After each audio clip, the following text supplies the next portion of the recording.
bend your elbows, and let's see some backward and forward hip circles with your left leg.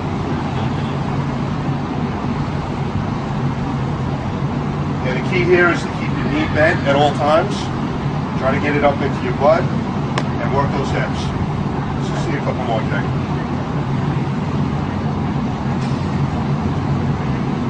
Okay. The next part of the mobility type of warm-up for this will be a straight hip flexor stretch. And you want to stretch, this is your hip flexor right here. You want to stretch that out because when that's tight, a lot of times if you have back pain after you've run or after you've worked out, it's because your hip flexors are tight and they're pulling you forward like this. So in order to loosen up your hips for the proper extension for running, for speed, for sprinting, for kicking, you want to get that all stretched out. So Jay's going to show you a very basic step forward hip flexor stretch. So go into it, start off with your hands on your hips. Lean back. You want to lean back and stretch right here as much as you can with your hands on your hips.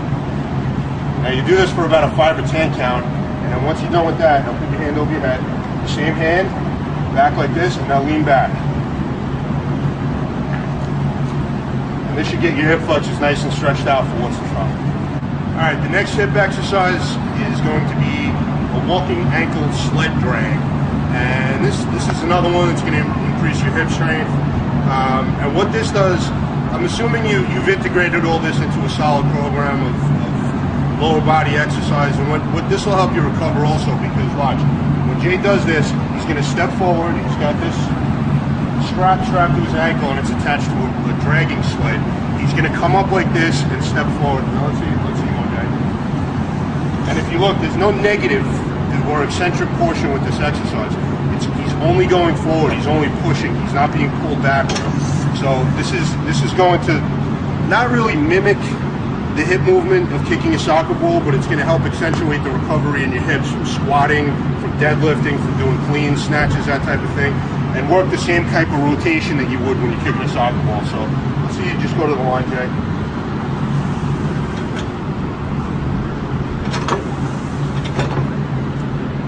Alright, the next exercise on the list is going to be a glute ham raise, but the problem with that is not many gyms have an actual glute ham raise unit on the floor. So what we do is we improvise this a little. Glute ham raise is the best exercise you can do for your hamstrings, and as any strength and conditioning coach will tell you, hamstrings are the key to having running speed, explosive power.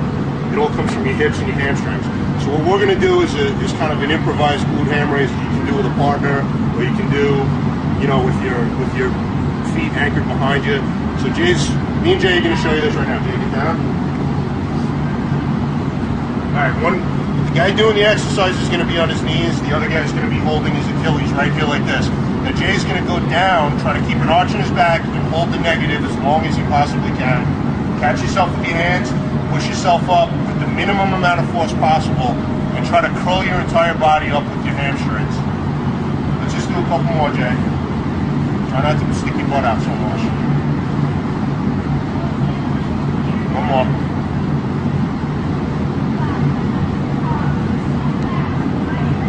Try these for a few weeks and your hamstring strength will just go through the roof.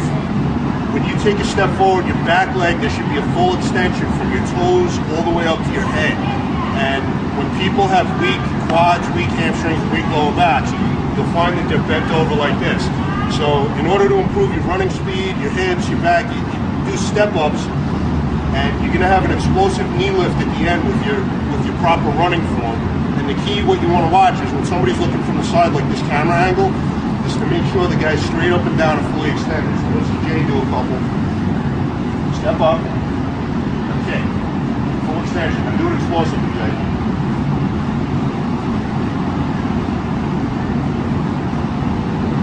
Get that arm up like this.